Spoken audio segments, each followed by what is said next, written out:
Ketemu lagi dengan saya, Wilson Malengke, Ketua Umum Persatuan Pewarta Warga Indonesia. Saat ini saya berada di Kota Manado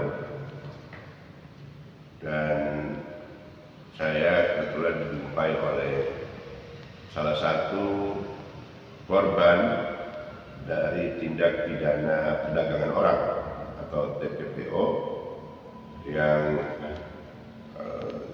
ada di samping saya, namanya Cliff Octavia Lumi, warga Manado yang kebetulan bertemu dengan saya pada hari ini di hari Selasa 5 Agustus 2025. Dia akan menceritakan banyak kepada kita semua terkait dengan masalah TPPO yang dalam beberapa waktu terakhir sedang betul-betul menjadi pembicaraan publik, dan kita berharap ini menjadi perhatian dari semua pihak, terutama oleh pemerintah. Selamat pagi, Bung Cliff. Selamat pagi. Ya. Ini senang bisa ketemu dengan Anda. Untung belum jadi berangkat ya? Belum jadi berangkat, sudah ketahuan. Sudah ketahuan. Ya, sudah ketahuan modus mereka. Iya. Coba ceritakan bagaimana awalnya Anda berhubungan atau akhirnya terkait-kait dengan masalah TPPO. Awalnya proses perekrutan ini dilakukan oleh iklan-iklan yang keluar melalui media sosial resmi BP2MI Sulawesi Utara Kota Manado, itu yang dikeluarkan dari Instagram, Facebook, yang menyatakan ada perekrutan pekerja migran untuk tujuan ke negara Inggris. Inggris ya? Inggris saat itu. Inggris tahun 2022. Oke. 2022. Tapi memakai juga jasa pihak ketiga yang awalnya bernama LPK Serba Indo. LPK Serba Indo. Nah, kemudian di pertengahan jalan mereka menggantinya menjadi PT Alsubara Manpower Indonesia. Alsubara Manpower Indonesia. Ya, Manpower Indonesia dengan agen utama itu yang di Manado bernama Suprianto. Nama agennya? Ya, nama agen. Perusahaannya berarti di Jakarta. Di Jakarta. Dan ada agennya di sini. Iya, tapi menurut konfirmasi terakhir dengan Direktur Alsubara, bahwa mereka juga menyatakan bahwa orang itu sudah lama ternyata dikeluarkan dari perusahaan, dari PT itu, karena itu ulah-ulah proses perekrutan yang tidak benar di luar. Tapi herannya di sini dipakai oleh BP2MI Sulut untuk melakukan perekrutan di Kota Manado. Jadi di sini dia memakai juga merekrut orang lokal. Orang lokal itu ada jumlahnya untuk agen inti mereka ada 3 orang, jadi mereka berjumlah 4 orang total, yang diketuai oleh Suprianto, baru Syarifuddin, ada Yola, sama Glenn. Nah, yang Glenn ini yang paling pertama melarikan diri. Baru setelah itu maksudnya Glenn melarikan diri dari? Ya, karena terbongkar kasusnya ini, bahwa ini perekrutan tidak benar. Dia yang lebih paling awal melarikan diri, baru diikuti oleh. Melarikan diri dari mana maksudnya? Dari Kota Manado. Oke. Dia keluar dari lingkaran di Suprianto ini. Iya, duluan dia menghilang dari situ. Nah, dari perjanjian katanya akan diberangkatkan dalam jangka waktu hanya 2 minggu. Loh, kami tanya kenapa tidak ada pelatihan? Boleh bilang, oh enggak, karena kerjanya hanya memetik buah katanya. Lah, setidaknya kalau ke luar negeri itu harus punya minimal ada skill, salah satu minimal bahasa yang harus kita pelajari. Nah di situ sudah mulai nampak tanda-tanda bahwa ini perekrutannya sudah tidak betul. Tapi karena dasar mereka memakai nama negara, BP2MI hadir di situ, jadi mereka merekrut ini dipercaya supaya dipercaya masyarakat bahwa perekrutan yang dilakukan ini legal. Padahal ternyata itu adalah bohong, ilegal semua. Tapi herannya dipimpin oleh para pejabat. Pejabat dipimpin langsung oleh kepala BP2MI saat itu bernama Hendra Makalamat. Dan BP2MI Sulawesi Utara. Hendra Makalala. Oke. Bagaimana Anda bisa memastikan bahwa dia terlibat? Karena waktu sosialisasi buat-buatan itu dibuat di kantor BP2MI Sulu. Yang pimpin beliau langsung. Beliau dan waktu itu ada stafnya itu yang sebagai kalau di pusat dibilang penindakan. Namanya juga Maximilian Lolong. Segala urusan yang ada bersangkut paut dengan BP2MI mengenai penindakan diwajibkan harus melalui dia. Di situ Pak, kami sudah mendapatkan banyak sekali kejanggalan bahwa paspor juga dibuat secara VIP line. SKCK juga dibuat secara VIP lain. Terus kami bertanya, sudah prosesnya sampai saat ini, kenapa tidak pernah ada kepastian untuk pemberangkatan? Nah di situ mereka mulai kucar-kacir. Akhirnya agen-agen besar yang mereka bawa pertama itu mulai menghilang satu persatu. Sampai terakhir kami bilang, kalau begitu kami sudah akan membawa kasus ini ke proses hukum, ranah hukum. Nah di situ si pegawainya ini berinisiatif manipulasi lagi pikiran para korban yang lain untuk segera menyerahkan bukti-bukti yang asli. Nah di situ ada pertentangan dengan saya. Bukti-bukti apa itu maksudnya? Bukti-bukti seperti kwitansi pembayaran. Karena dari awal sudah tak betul. Kalau menurut undang-undang kan memang tidak boleh ditarik uang pendaftaran.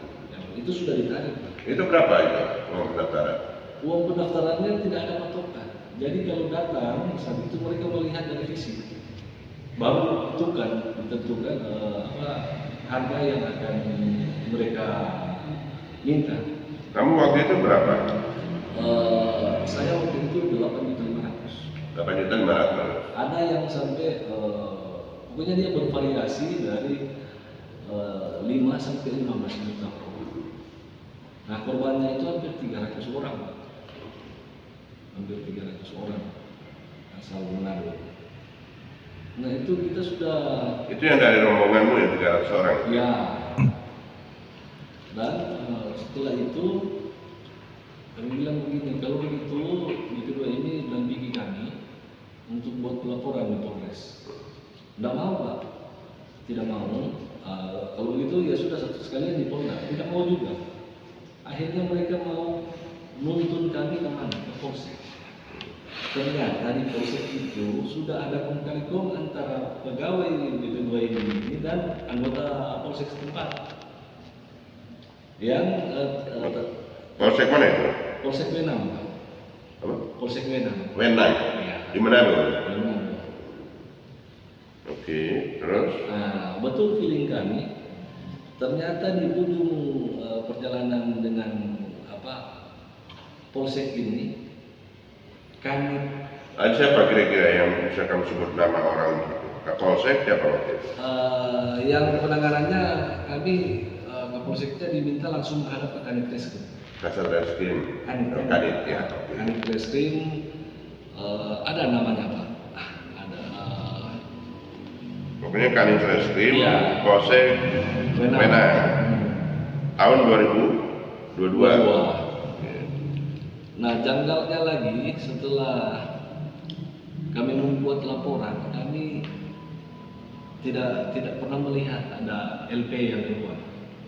Hanya dibilang ada. Terakhir diperlihatkan LP-nya begini, tapi kami tidak bisa pegang. Dan di situ saya lihat belum tercantum ada nomor laporan di situ. Nomor laporan. Jadi memang masih belum ada nomor registrasinya di dalam.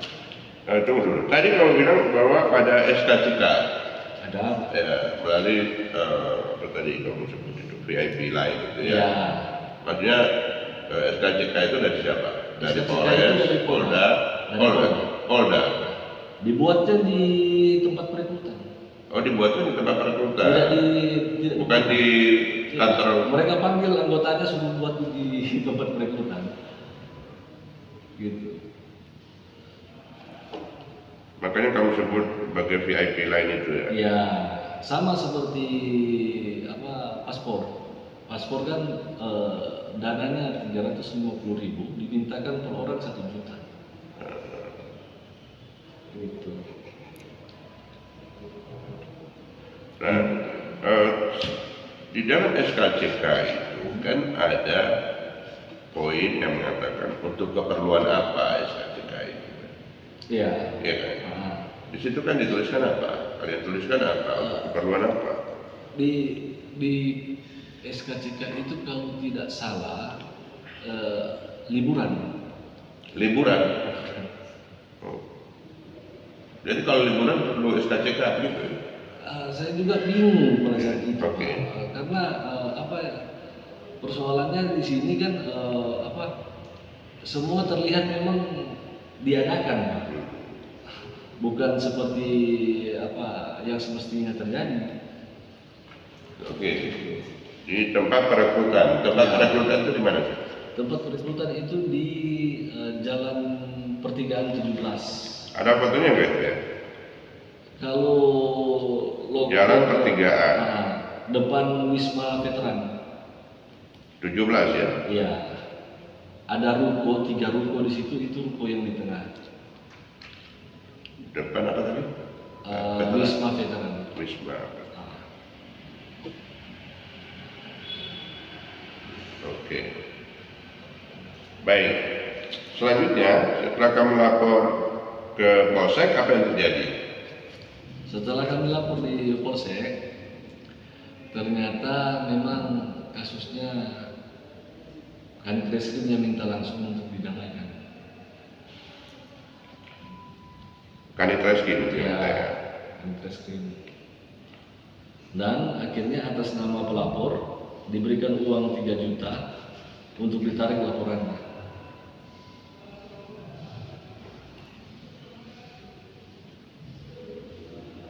Siapa pelapornya?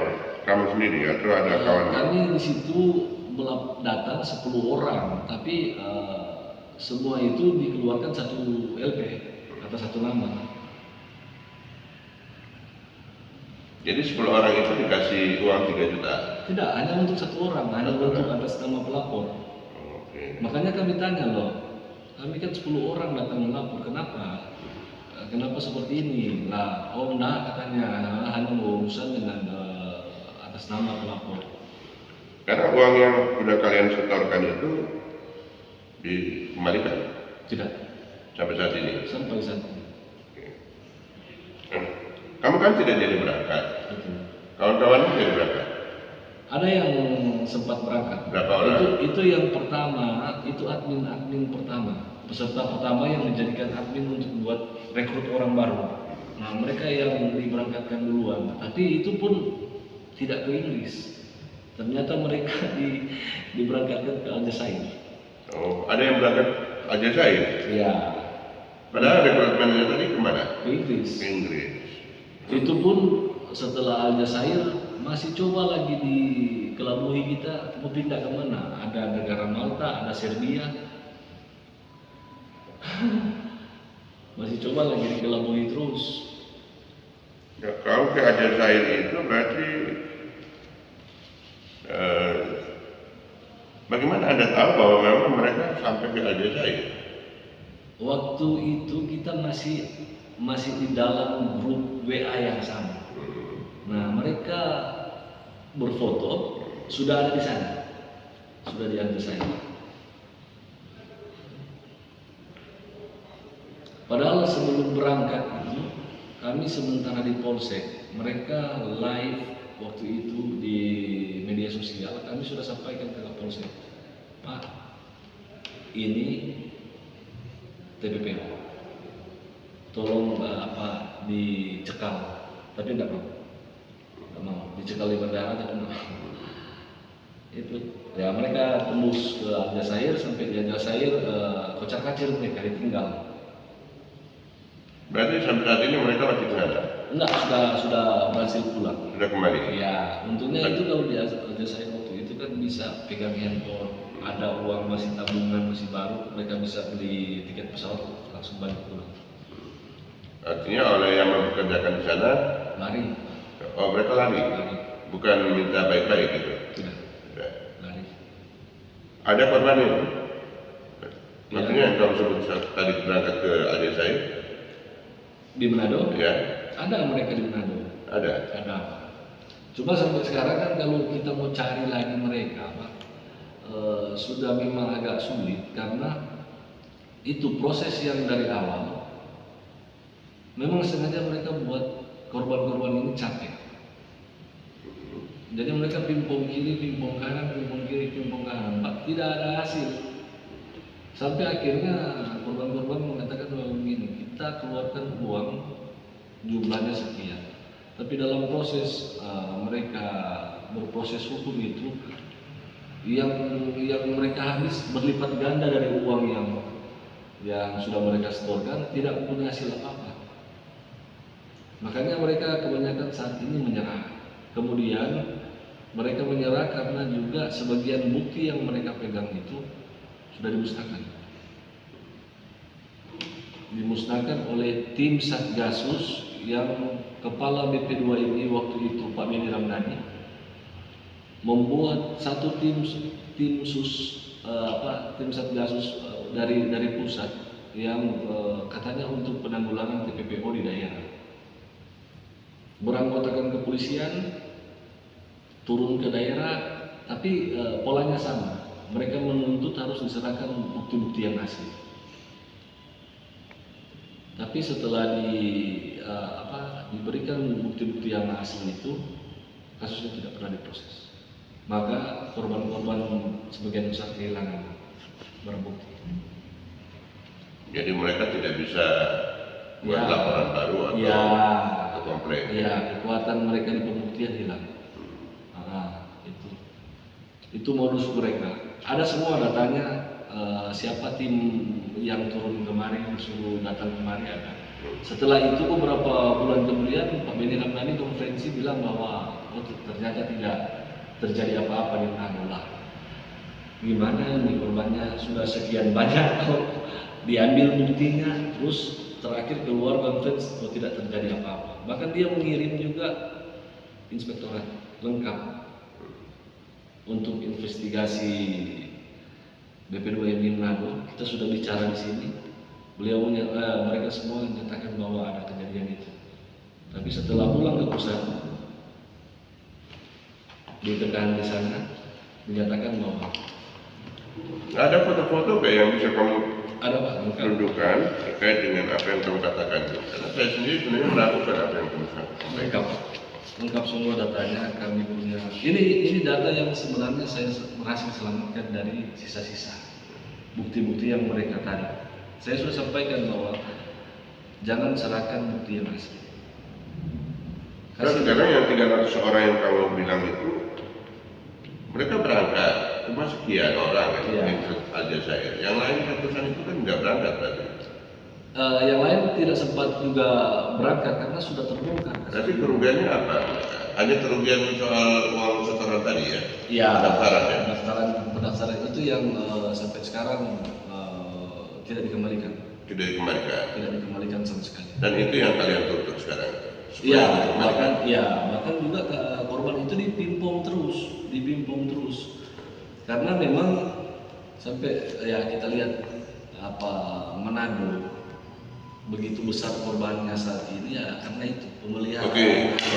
Berarti sekarang kalau kita coba mengerucut pada kasus ini ya, artinya kan ada perekrutan 300 orang ya kurang lebih ya, dengan setoran sekian kepada Al-Subari tadi ya.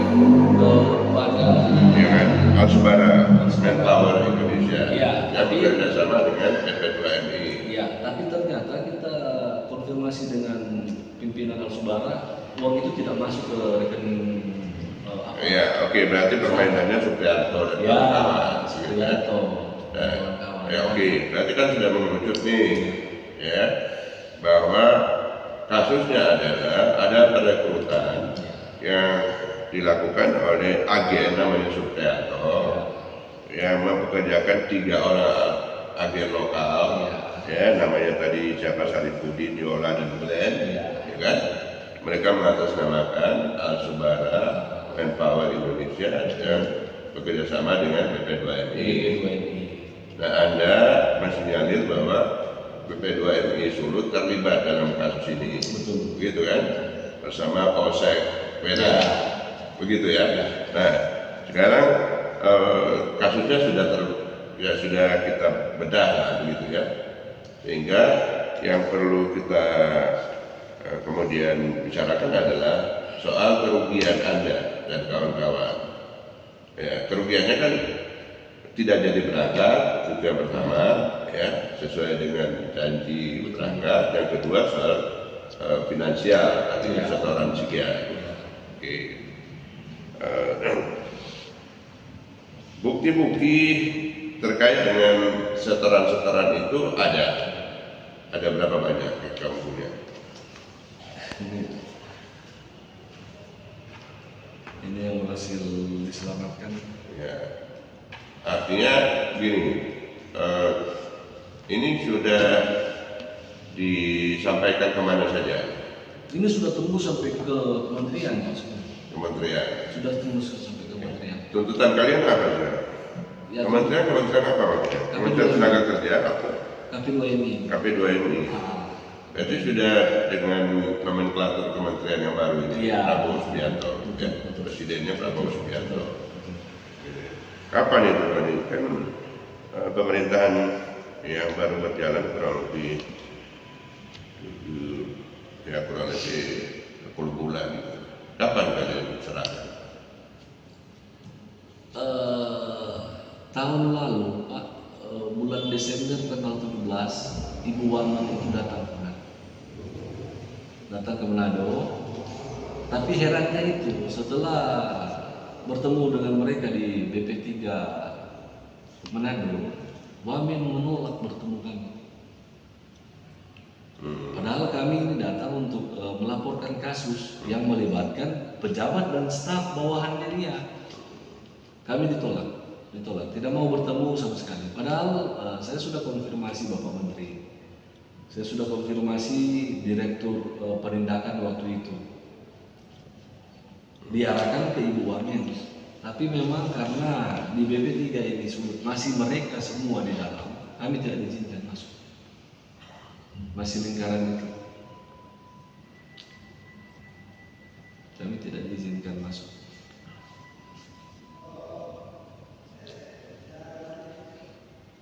Sekarang juga Inspektur Jenderal Inspektorat Pak Irjen Pol Ketut Suwardana sudah memegang datanya, tapi tidak pernah diproses. Waktu beliau minta, saya kirimkan langsung ke melalui jasa pengiriman langsung ke kantor Kementerian Pusat. Baik. Apa harapan kalian? Harapan kita untuk karena sudah terlalu banyak korban di Kota Manado, Pak. Emang setelah 300 ini ada lagi? Banyak, Pak, banyak sekali gelombang, terus mereka merekrut, banyak. Makanya sampai sekarang coba lihat nomor 2 Kota Manado korban terbanyak nasional. Itu pun sudah campur dengan Kamboja. Di sini luar biasa mekarnya kalau ada. Karena itu ada perlindungan dari yang seharusnya melindungi korban, malah mereka yang melindungi agen-agen. Bagaimana saya bisa meyakini pernyataan Anda yang berikut ini, yang terakhir, bahwa memang ada gelombang-gelombang berikutnya? Gimana Anda meyakinkan saya? Iya, karena memang masih banyak korban yang jatuh setelah itu, Pak. Yang memang modus dan polanya sama. Iya, kan semua orang bisa seperti itu.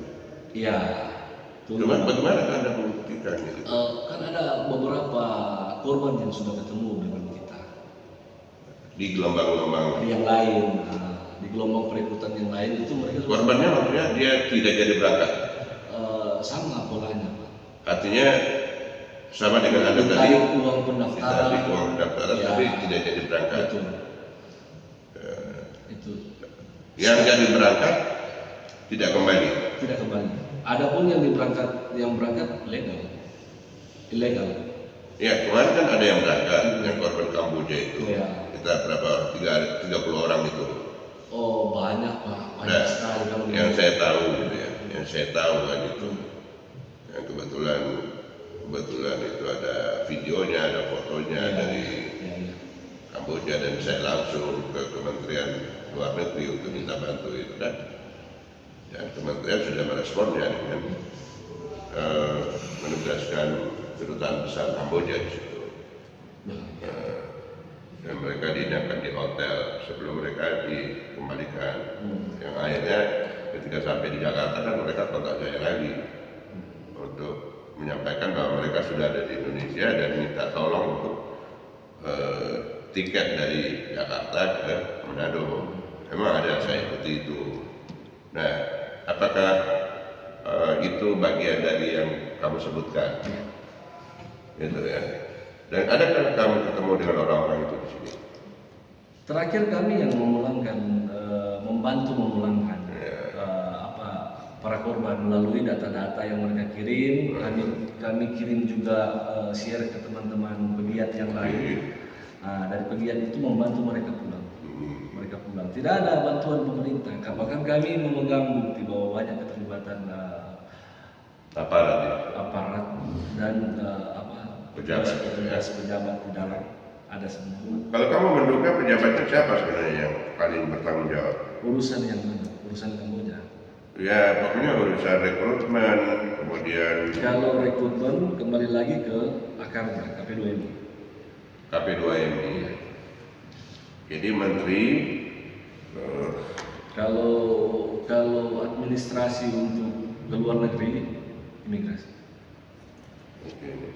Ketika sampai di tempat tujuan, kabir bersangkut paut dengan perusahaan.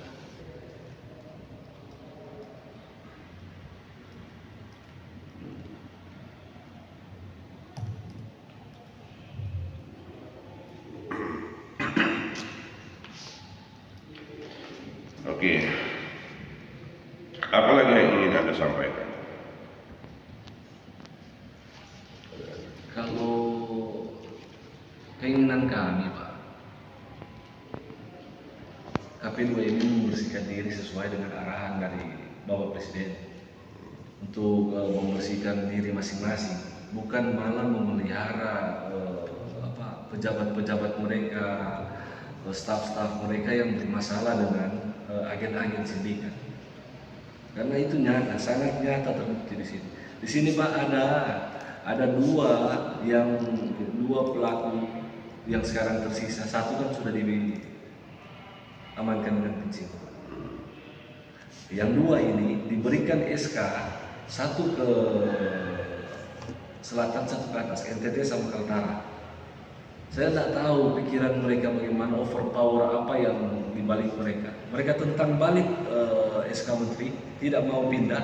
Sudah hampir 3 bulan mereka nongkrong-nongkrong bebas di BP3 ini semua. Terima gaji tanpa kerja. Oh, berarti mereka dipindahkan. Dipindahkan tapi tidak mau, mereka melawan. Berarti ada luar biasa power apa yang di belakang mereka. Tapi herannya Pak Putri sampai sekarang diam.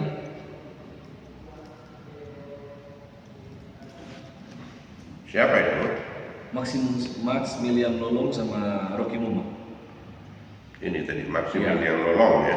Ya, Maximilian Lolong sama Rocky Mumok. Ada satu lagi P3K yang tahu segalanya tentang permainan mereka di situ, bernama Jordi Subekti.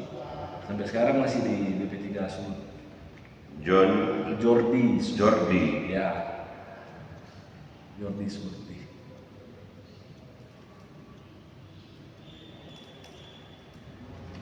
Indra Makalalan itu sempat dinonjolkan oleh Pak Beni. Sempat apa? Sempat dinonjolkan. Jadi dalam rangka pemeriksaan katanya inspektorat dari pusat di sini dia dinonjolkan, diambil alih oleh tim inspektorat di sini, tapi tidak sampai 2 bulan. Dia ditarik kembali, dilantik diam-diam di kantor pusat Jakarta.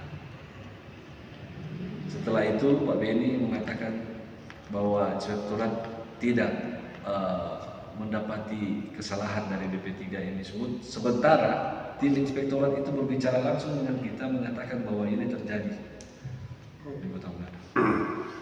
Baik, cukup. Ya itu nanti bisa coba saya lihat kalau memang ada yang perlu diberikan kepada saya, ya nggak apa-apa ya. Baik, itu tadi perbincangan kita dengan salah satu calon korban untuk sembelih di luar negeri itu. Namanya Cliff Octavia Lumi, warga Manado yang sudah mendaftarkan diri di sebuah di satu institusi yang dia sebut Al-Subara Manpower Indonesia, yang kemudian menolak fakta ini bahwa mereka tidak terlibat dalam modus perekrutan, tapi ada agen lain atau orang lain yang mengatasnamakan perusahaan itu yang bekerjasama dengan instansi BP2MI di Sulut. Ya, dia sudah sebutkan beberapa nama dan untungnya ya mereka kebanyakan tidak jadi berangkat ya. Dan rupanya modus ini masih terus berjalan sampai saat ini ya, dan pada akhirnya kita ketahui bahwa ada korban-korban yang dikirim ke luar negeri, yaitu ke Kamboja, dan akhirnya sebagian tidak pulang karena sudah mengalami penyiksaan dan lain sebagainya seperti yang kita baca di berbagai media. Dan ada beberapa catatan yang mungkin harus menjadi perhatian dari kita semua, terutama pemerintah pusat. Ya. Yang pertama adalah bahwa modus perekrutan tenaga kerja ke luar negeri ini rupanya ya makin marah gitu ya. Menurut keterangan dia bahwa ada gelombang-gelombang berikutnya yang direkrut dan diberangkatkan, ada yang diberangkatkan, ada yang tidak diberangkatkan. Nah, ini tentu saja sebagai imbas dari kesulitan mendapatkan pekerjaan di dalam negeri, dan ini merupakan PR besar untuk kita semua, terutama pemerintah, bagaimana menciptakan suasana ekonomi yang memberikan ruang bagi masyarakat luas agar mendapatkan tempat bekerja di dalam negeri. Nah, yang kedua adalah bahwa ada keterlibatan, ya, diduga kuat bahwa ada keterlibatan dari para oknum di pemerintahan, terutama di BP2MI, ada yang sekarang berganti nama menjadi KP2MI. Dan tadi sudah disebutkan ada beberapa nama yang seharusnya dia mendapat atensi khusus dari para pengambil kebijakan. Dan yang ketiga, bahwa ada kerugian yang diderita oleh para korban, ya, baik itu yang sudah berangkat maupun yang tidak jadi berangkat. Ya, kita coba bicara yang tidak jadi berangkat, mereka akhirnya terkatung-katung dalam janji palsu, kemudian uang mereka pada saat mendaftarkan diri yang dia sebut berkisar 5-15 juta per orang, itu sampai saat ini belum dikembalikan. Nah, semoga ini menjadi perhatian kita semua, terutama pemerintah, bagaimana menyelesaikan kasus yang ada, terutama menghentikan proses perekrutan yang masih berlangsung, dan yang kedua mengembalikan hak-hak dari para korban. Saya kira itu yang menjadi catatan saya pada pagi ini. Terima kasih banyak, Klik, ya, atas informasi yang kamu berikan, dan kita tetap menunggu ya, kalau ada hasil investigasi yang lain, informasi untuk melengkapi hal-hal yang mungkin masih jadi tanda tanya publik. Ya, baik, saya Wilson Lalingki, Ketua Umum Persatuan Wartawan Indonesia, menyampaikan dari Kota Manado, Sulawesi Utara. Terima kasih.